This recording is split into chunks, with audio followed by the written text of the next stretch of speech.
de filosofia, não nos achismos das religiões, mas naquilo em que ele mesmo se revelou, que é a sua palavra. Então, há 15 dias nós vimos o culto de Caim, o culto de Abel, e hoje nós vamos continuar refletindo sobre culto. Portanto, o tema da nossa mensagem é Aprendendo a Cultuar ao Senhor, parte número 2. Esse texto que nós acabamos de ler, irmãos, é parte integrante de um livro cuja autoria é incerta. Não se sabe ao certo o autor da Epístola aos Hebreus. Alguns sugerem Paulo, mas a forma de escrever é muito diferente dos demais escritos paulinos, então é pouco provável que o autor tenha sido Paulo. Mas um autor inspirado por Deus está escrevendo ao povo de Deus sobre a excelência de Jesus Cristo, sobre a grandeza de Jesus. Por isso, ela tem mensagens bem específicas para os judeus. Por isso, carta aos Hebreus, para que eles identificassem que todos aqueles sacrifícios que eram próprios do Velho Testamento, Cristo, como o Cordeiro de Deus que tira o pecado do mundo, já os cumpriu todos. Então, um dos grandes propósitos do autor da Epístola aos Hebreus é exaltar a pessoa e o ministério de Jesus Cristo, para que a igreja entenda que Jesus é o Cordeiro de Deus. Então ele passa a ensinar sobre Jesus. E lá, já no primeiro capítulo, ele diz: tendo Deus outrora falado aos pais pelos profetas, de muitas formas e de muitas maneiras, hoje nos fala em Jesus, que é o herdeiro de todas as coisas. Então, desde o início, o autor da Epístola aos Hebreus vai enaltecendo não apenas a figura de Cristo, mas a obra vicária dele. Vicária significa no lugar de. A obra que Jesus Cristo fez ao morrer na cruz no nosso lugar. Então, esse como sendo um grande objetivo do autor, chega um determinado momento que ele passa a falar de algumas outras coisas mais genéricas. Por exemplo, ele vai falar lá no capítulo 10 que aquele povo não deveria deixar de pertencer à congregação, não poderia deixar de frequentar os cultos, quando diz: não deixemos de congregar-nos, como é costume de alguns. Então ele vai exaltando a importância da reunião cultica, do trabalho, da assembleia que vai cultuar a esse Deus por meio de Cristo Jesus. E agora, nesse texto que nós acabamos de ler, no capítulo de número 13, verso 15, ele está falando agora de novo sobre o culto. E ele vai falar sobre o culto, irmãos, para estabelecer para a igreja nova, aquela igreja nascente, sobretudo também aos hebreus, que o culto agora é diferente do culto do Velho Testamento. Há diferenças. Enquanto que no Velho Testamento o culto era extremamente simbólico, no Novo Testamento nós não temos mais esses símbolos, mas nós continuamos a cultuar ao Senhor. Portanto, irmãos, vamos extrair daqui desse texto algumas lições que vão convergir para o tema da mensagem: aprendendo a cultuar ao Senhor. A primeira lição que o capítulo 13, verso de número 15 nos diz, irmãos, está nos ensinando, é que nós sempre e absolutamente sempre nós cultuamos somente por meio de Cristo Jesus. Nós não vamos sair do capítulo 13, verso 15, portanto, fixe o seu olhar no verso 15, quando diz: por meio de Jesus, pois, ofereçamos a Deus sacrifícios agradáveis. Por meio de Jesus. O culto, irmãos, ele vai para a glória de Deus por um único intermediário, um único mediador. Não há outros a não ser Jesus. E o autor da epístola deixa isso muito claro: por meio do Senhor Jesus, porque Jesus é o sumo sacerdote agora. A figura do sacerdote do Velho Testamento era uma figura muito comum ao povo hebreu. Eles conheciam a figura e o ministério do sacerdote e do sumo sacerdote, que entrava uma vez por ano, no dia do perdão, chamado de Yom Kippur, para, no Santo dos Santos, oferecer sacrifício de pecados, para o perdão de pecados para todo o povo. Eles sabiam disso. Eles sabiam que eles precisavam da figura do sacerdote, sobretudo da do sumo sacerdote. O povo sabia, mas agora o autor está dizendo, agora é por meio de Jesus. É por meio de Jesus que nós prestamos culto, é por meio de Jesus que nós cultuamos ao Senhor. Não há outra fonte, não há outra ponte, porque o próprio Senhor Jesus Cristo disse: eu sou o caminho e a verdade e a vida. Ninguém vem ao Pai senão por mim. Os hebreus precisavam entender que todas aquelas figuras do Velho Testamento agora não fazem mais sentido neste momento cultico. O culto é oferecido ao Pai por meio de Jesus. É sabido, irmãos, que hoje muitas pessoas procuram cultuar a Deus, mas com outros intermediários, com outros mediadores. Todos os demais mediadores, irmãos, diante de Deus não são aceitos, porque a própria Escritura diz: por meio de Cristo. Cristo é que nos leva à presença do Pai. Uma segunda lição que nós aprendemos nesse texto sobre cultuar a Deus, irmãos, é que cultuamos unicamente a Deus. Cultuamos unicamente a Deus. Ainda no verso 15 diz: ofereçamos a Deus sacrifícios agradáveis. Os hebreus, irmãos, não poderiam se misturar aos outros povos pagãos, mas durante a história do povo de Israel, isso está registrado nas páginas das Escrituras, por muitas e muitas vezes o próprio povo de Israel se uniu a outros povos pagãos, e o povo de Deus deixou-se influenciar pelas tradições e pela liturgia desses povos pagãos.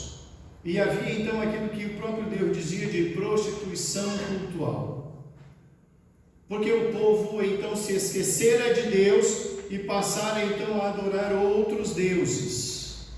Interessante e intrigante, irmãos, é a história do profeta Oséias. Depois os irmãos poderão observar nas páginas das Escrituras a leitura da história desse homem. O profeta Oséias tem uma história singular e intrigante. Oséias foi um profeta levantado por Deus, e Deus deu a seguinte ordem a ele: levanta-te agora e case-se com uma prostituta. E ele o fez. Oséias, o profeta Oséias, casou-se com uma prostituta. E alguém poderá pensar: uau, reverendo, o que é isso, reverendo? Sim, foi isso. Era exatamente para provocar a raiva no seu povo, para dizer: é assim que eu me sinto com vocês, porque vocês cultuam outros deuses.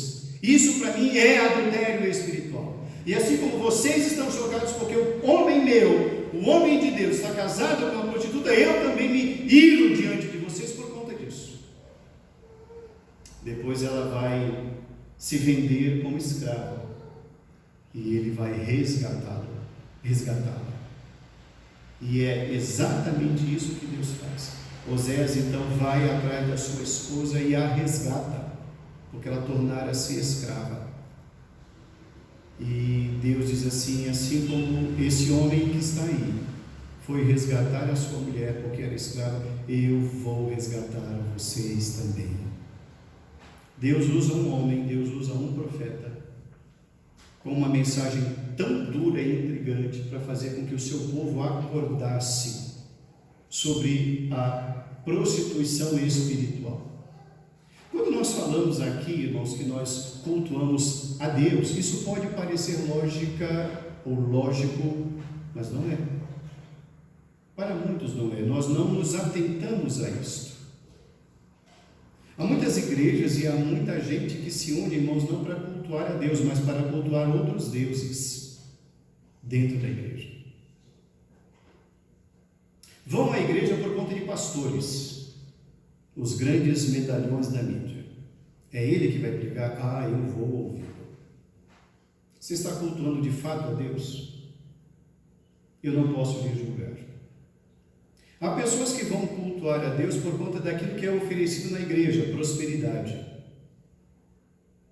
E vão. E prosperam. E eu não vou julgar isso. Mas a grande pergunta é, isso é de fato cultuar a Deus? Há outros que vão porque tal grupo vai cantar, ou tal coral vai cantar, alguém vai se apresentar. E nós começamos então a substituir Deus por outras coisas dentro da igreja. Cultuamos, irmãos, a Deus, não a homens, não a pastores, sejam eles quais forem.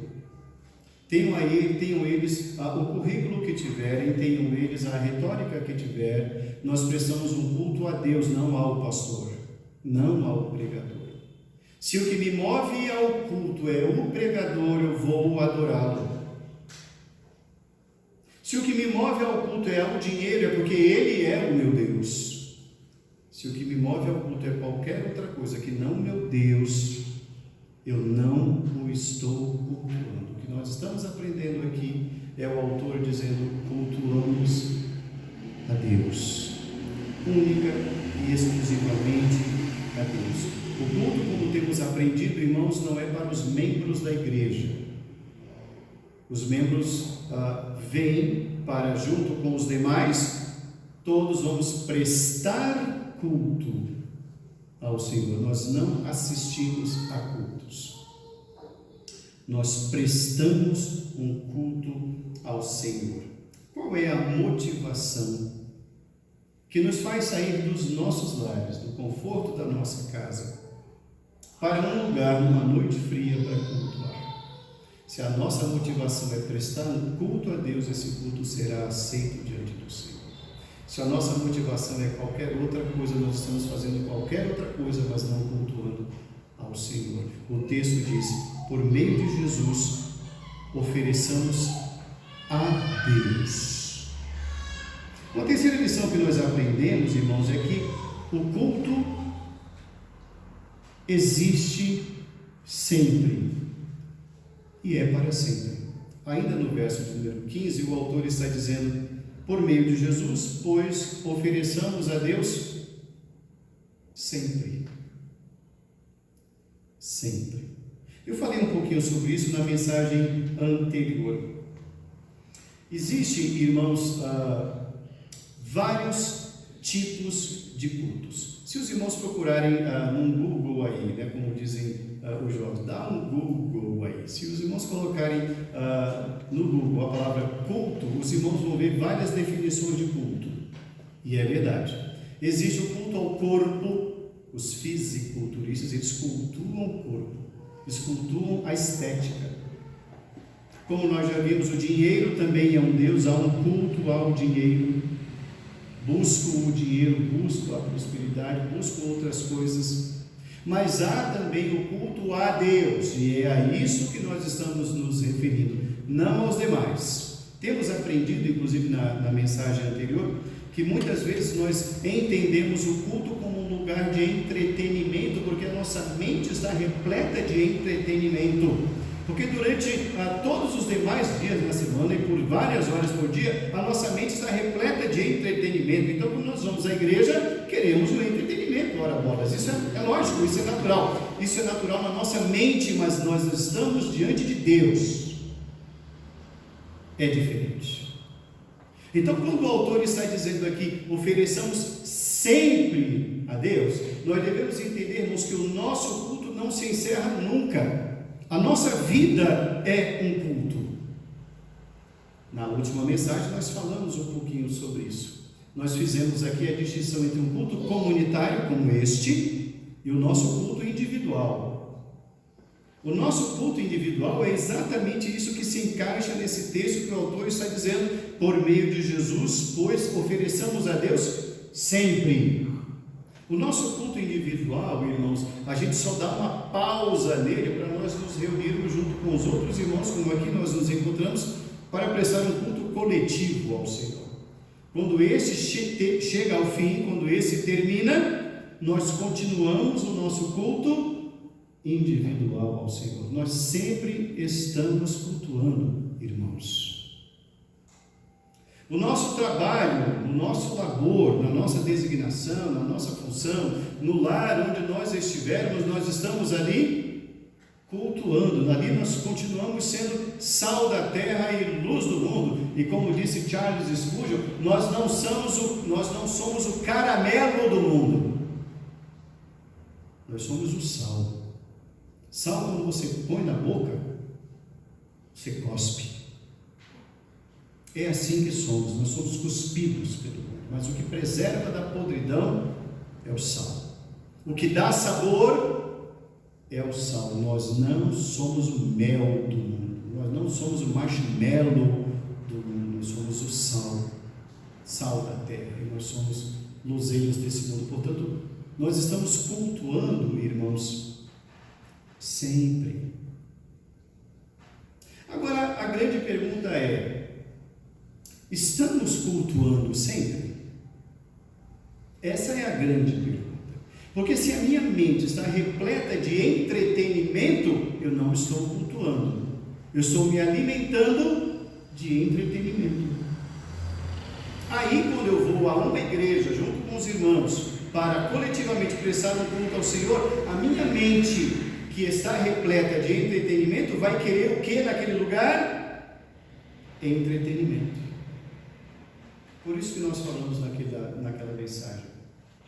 Se não há culto na vida, não há vida no culto. Aí o culto não presta. O culto é chato, é monótono. Nada é bom. A música não é boa. A mensagem então é terrível. Aquele pregador então, cruz credo, traga um outro. E as pessoas passam então a buscar cultos no online, como se fosse então um cardápio de um restaurante. Hoje eu quero ouvir tal coisa, hoje eu quero ver alguém. Não é Deus, é alguém. Não é a voz do Senhor, é a voz do fulano. O nosso culto, irmãos, é constante. O nosso culto não cessa nunca. Uma quarta lição que nós aprendemos, irmãos, aqui dentro desse texto, quando nós estamos querendo aprender a cultuar o Senhor, nós cultuamos por meio de Cristo, cultuamos a Deus, cultuamos sempre, e em quarto lugar, irmãos, nós cultuamos sempre oferecendo sacrifícios de louvor. Ainda no verso 15, o autor diz assim: por meio de Jesus Cristo, pois oferecemos a Deus sempre sacrifícios de louvor, que é fruto de lábios que confessam o seu nome. No culto, irmãos, individual ou coletivo, não importa, o louvor deve ser constante. Mas eu preciso entender o que é louvor. De uns anos para cá, irmãos, a palavra louvor, ela tem sido diminuída, apequenada, para ser igual a música. Os irmãos já perceberam? Nós vamos ouvir um louvor. Fulano cantou um louvor. Meu irmão, toda vez que você diz que música é louvor, você está apequenando o que é louvor. Você está reduzindo o louvor a uma música. Meu querido, a sua vida deve ser uma vida de louvor. Mas as pessoas começaram a colocar louvor como sinônimo de música, e muita gente está entendendo que música é louvor. Música pode ser louvor, mas louvor é muito mais do que isso, é muito mais do que isso. Quando nós vamos pegar, irmãos, o texto, tanto no hebraico quanto no grego, no Novo Testamento, sobre a música, sobre louvor, nós vamos ser conduzidos a uma palavrinha, irmãos, que traduzida ou no Velho ou no Novo Testamento tem a ver com prostrar-se diante de Deus, elogiar a Deus. E nós fazemos isso não apenas com música. Vida de louvor. Então, quando o autor está dizendo aqui que nós devemos sempre oferecer sacrifícios de louvor, que é fruto de lábios que confessam o nome, nós vamos ver aí, irmãos, uma intensidade desse momento de adoração e momento de louvor. é fruto de lábios de gente crente, de gente cujos lábios, irmãos, confessam o nome, assumem que são do Senhor, lábios que confessam o teu nome, testemunho, compromisso, identidade. Cultuamos a Deus, cultuamos louvando, irmãos. Sacrifício, aqui ele diz sacrifícios de louvor. O povo hebreu entendia muito bem a figura do sacrifício. Era um animalzinho, podia ser desde uma pombinha até um animal bem maior, que ele era ali sacrificado, a sua vida era ceifada para ser aceito diante de Deus. Agora, diz o autor, não há necessidade desse tipo de sacrifício. Agora o sacrifício é de louvor, ou seja, a música, o canto, a poesia, a pregação, o louvor, e repito, louvor não é apenas música, tire isso da sua mente em nome de Jesus. Nunca apequene louvor à música. Chame isso de cântico espiritual, hino, música, mas nunca reduza isso a chamar só de louvor, porque não é. Você está apequenando a grandeza do louvor. Mas o que o autor está dizendo é, quando nós estamos oferecendo o nosso louvor a Deus, nós estamos oferecendo a Deus, não aos homens, não à plateia, não à assistência. O objetivo não é entretê-los ou agradá-los, é glorificar o nome do Senhor. Então, que letra é essa que eu estou cantando? Que ritmo é esse? Que música é essa? Qual é a mensagem que isso está passando? Quantas não são as músicas, irmãos, os louvores, que sequer bíblicos são, sequer amparo bíblico têm, e fazem sucesso e vendem absurdamente, e os seus cantores vão se enriquecendo e estabelecendo cachês absurdos para se apresentar em igrejas, com músicas que sequer bíblicas são, mas vendem bem. Os próprios produtores musicais, irmãos, que conduzem as carreiras de muitos grupos aí, quando eles pegam certas músicas, eles as ouvem e eles falam, olha, essa música é legal, mas está faltando uma expressão. Aí o autor que fez aquilo na singeleza do seu coração com o Senhor, eles falam assim, mas que expressão é essa? Da forma como está essa música não vende. Vou repetir, da forma como está, essa música não vende. A música não é mais para adoração, é para o comércio. Mas aquele autor, aquele cantor, ele quer adorar ao Senhor. Ele quer sim, ele quer colocar a sua música no mercado, ele tem que se curvar a isso.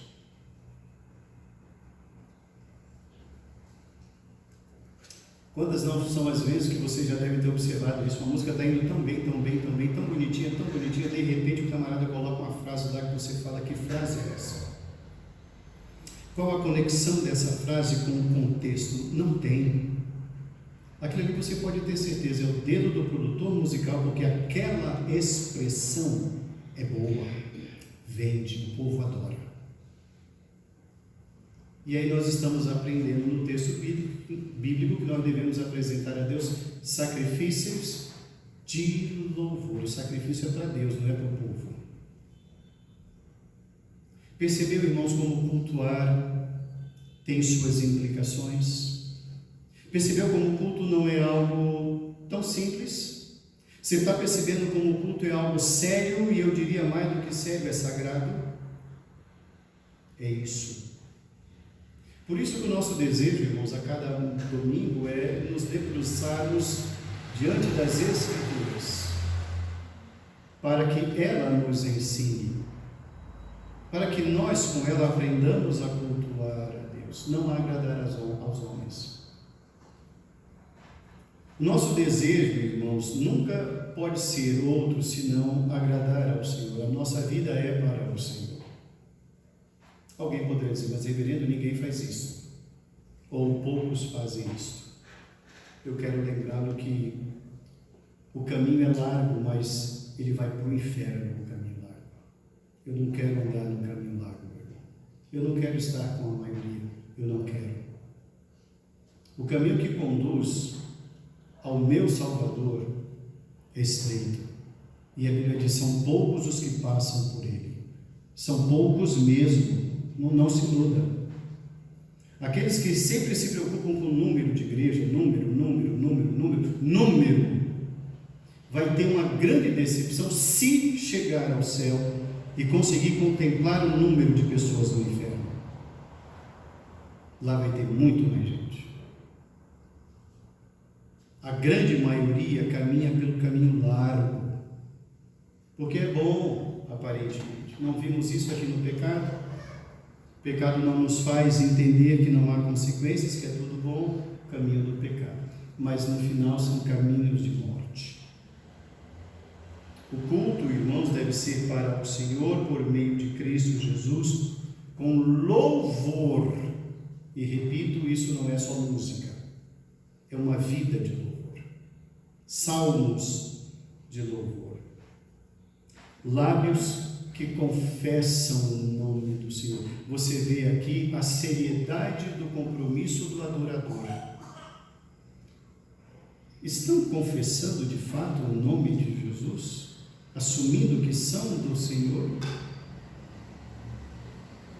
Lábios que confessam o nome do Senhor. Nós temos no nosso cancioneiro cristão um hino que diz assim a letra: direi ao mundo que sou crente, não me envergonho de o dizer. É isso, é essa a mensagem, ser testemunho.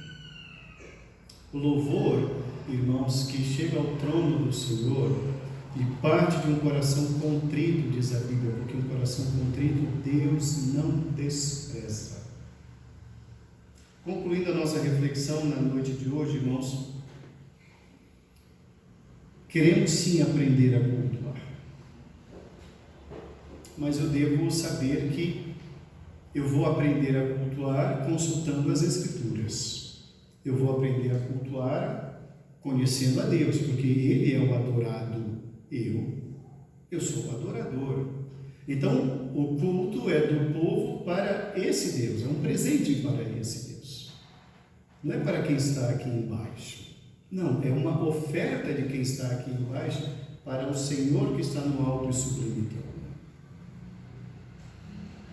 Quando nós vemos, irmãos, todos aqueles homens que estiveram na presença de Deus, nós vamos ver aqueles homens com um temor e terror diante do Senhor. Lembram-se de Moisés? Lá no monte, tira a sandália dos teus pés, porque o lugar em que estás é terra santa. Ele ficou terrificado diante do Senhor. Isaías capítulo 6, o profeta, quando diz: no ano da morte do rei Uzias, eu vi o Senhor assentado sobre um alto e sublime trono. Serafins estavam por sobre ele, cada um voava para lá e para cá, cada um tinha 6 asas, com 2 cobriu o seu rosto, com 2 cobriu os seus pés, e com 2 voava e clamavam uns para os outros, dizendo: Santo, Santo, Santo é o Senhor dos exércitos, toda a terra está cheia da sua glória. Então disse eu: ai de mim, porque eu sou um terrível pecador e os meus olhos viram o Senhor Jesus. Quando ele fala dos serafins, que cada um tinha 6 asas, com 2 cobriu o seu rosto, com 2 voava e com 2 cobriu os seus pés, a palavra ali não é pés, é genitália. Havia temor, pudor diante de Deus. Observa-se pouco disso em muitos desses lugares, de pessoas que se dizem estar na presença de Deus. E ele fala: ai de mim, ai de mim, ai de mim. Existem pessoas que parecem que quando estão diante de Deus, parece que estão num baile funk, numa rave. Muito diferente daqueles homens que de fato estiveram na presença de Deus, o que nos leva a indagar: estão na presença de quem? Ou que Deus? Precisamos sim, irmãos, voltar os nossos olhos para as Escrituras. Precisamos sim, irmãos, dedicar tempo a conhecer a Deus. Como diz O profeta no passado disse: o meu povo está morrendo porque falta conhecimento. Prossigamos e conheçamos e prossigamos em conhecer o Senhor Deus. Irmãos, precisamos pegar essa toada de conhecer a Deus. Não o que o mundo diz que é Deus. O mundo não tem nada a nos ensinar sobre Deus, irmãos. O mundo não tem nada a nos ensinar sobre comunhão com Deus, irmãos. O mundo está morto no maligno, o mundo jaz no maligno, o mundo não tem nada a ensinar à igreja. Absolutamente nada. Nós é que estamos aqui, irmãos, como luzeiros do mundo. Nós somos o modelo, devemos ser. O mundo não é modelo para a igreja. Que Deus nos abençoe, irmãos. Que Deus nos ensine sempre a cultuá-lo por meio de Cristo, sempre com louvores agradáveis ao Senhor, não nos esquecendo. Louvor não é apenas música. Tire esse vocabulário, tire isso da sua mente. Vamos dar o verdadeiro significado da palavra louvor. Louvor não é música. De hoje em diante, nunca diga vamos ouvir um louvor, diga vamos ouvir uma música em louvor ao Criador. Vamos ouvir uma canção, vamos ouvir um hino, vamos ouvir um cântico espiritual em louvor ao nosso Criador. Que Deus nos abençoe em nome de Jesus. Amém.